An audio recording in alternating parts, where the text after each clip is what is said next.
Boycott Pawan Singh और खेसारी लाल। इस सबको बूढ़ा हो गया है सब, इसको घर से बाहर निकालो, ये पागल हो गया सब, इसको हटाओ। ये सब 2 करोड़ की फिल्मों को 30 लाख में छोड़ दिया। सारे बूढ़े हो गए हैं, ये लड़कियों के साथ सिर्फ डंड लचका सकते हैं और इनके साथ रहने वाले लोग लड़कियों का शोषण ही। पवन खेसारी को बाइकआउट करो, बाइकआउट करो, बाइकआउट करो। ना ना ना विनोद, हम ये नहीं कह रहे हैं, ये मेरा कहना नहीं है, ये कहना है वीआईपी विजेंद्र सिंह को। उनको पवन भैया और खेसारी भैया बूढ़े दिख रहे हैं, वहीं बोल रहे हैं कि पवन खेसारी को बाइकआउट करो। ना ना, हाल ही के इंटरव्यू में वो बता रहे थे कि पवन भैया और खेसारी भैया बूढ़े हो गए हैं, उनको बाइकआउट करो, बाइकआउट करो। अबे चमन चुतिए, तुम घसक गए नहीं कि तुम्हारा स्क्रू तो ढीला नहीं हो गया दिमाग का? सतिया गए हो वीआईपी विजेंद्र सिंह कि तुमको काम हम नहीं मिल रहा है तो किसी के बारे में कुछ भी बोल रहे हो अनाप शनाप। तुम किसके बारे में बोल रही हो अभी तो सोचो। हाँ हाँ, वीआईपी विजेंद्र सिंह तुमको इज्जत करते थे, लेकिन इंटरव्यू ये दिए जब से तुमको इज्जत करना भी अब नहीं सोचते।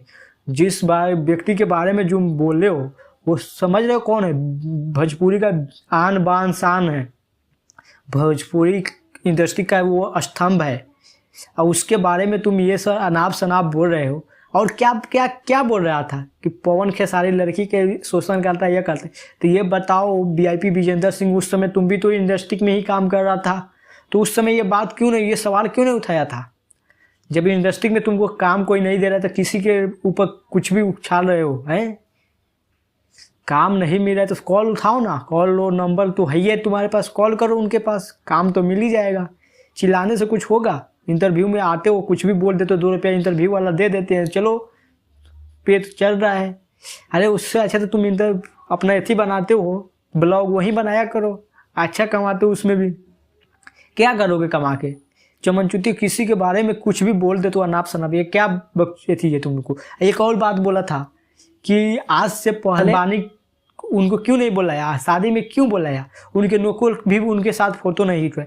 अबे चमन चूतिए, तो तुमको क्या लगता है भोजपुरी इंडस्ट्री में उन लोगों का लेवल अब हो गया है वहां तक पहुंचने के लिए? तुम साफ साफ बोलो ना, अंबानी के शादी में मेरे को नहीं बुलाया गया इसीलिए उनका बाइकआउट कर रहे हैं, और तुमको काम नहीं दे रहे पवन खेसारी भी, इसीलिए तुम पवन खेसारी के पीछे पड़ गए हो। अरे तुमको हमारे पास काम नहीं है तो फोन करो ना, फोन करो, काम देंगे। क्या थोड़ा मोड़ा कॉमेडी बना ले तो उसमें भी कहते हो कि हम बहुत बड़ा स्टार हो गए? अरे पवन भैया और खेसारी भैया जिस तरह से पवन भैया गाना गा देंगे, खेसारी भैया किस तरह के डायलॉग बोल देंगे, किस तरह से कॉमेडी कर देंगे, वो शायद ही तुमसे तो होगा ही नहीं, 7 जन्म भी लोग तो नहीं होगा। चलो तुम्हारे कहने पर अगर पवन खेसारी भैया को हटा भी देते हैं, बूढ़े हो गए हैं, चलो हटा दो, तो क्या उसके बाद कौन आएंगे? क्या मनोज भैया आएंगे संसद छोड़ के गायकी करने? ना ना ना, रवि किशन भैया आएंगे फिल्म बनाने? ना ना ना ना, तुम्हारे कहने का मतलब है कि दिनेश राज निरहुआ आएंगे, क्योंकि वो संसद तो हार गए हैं, तो वहीं आएंगे, भोजपुरी इंडस्ट्री को आगे बढ़ाएंगे। अरे चमनचुतिया, जो बोल रहे हो वो तो बोल, सुन लो क्या बोल रहे हैं।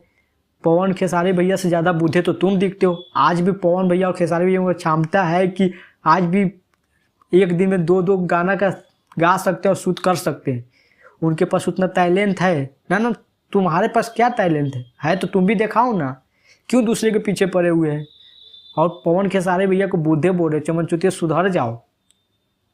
तो दोस्तों, आप लोगों को क्या लगता है ये वीआईपी विजेंद्र सिंह के बारे में? क्या पवन भैया खेसारी भैया को बूढ़ा कहना इसको उचित है? आप लोग अपना राय कमेंट में जरूर बताइएगा। चलिए दोस्तों, फिलहाल मिलते हैं अगले वीडियो में, अभी के लिए इतना ही। जय हिंद, जय भारत।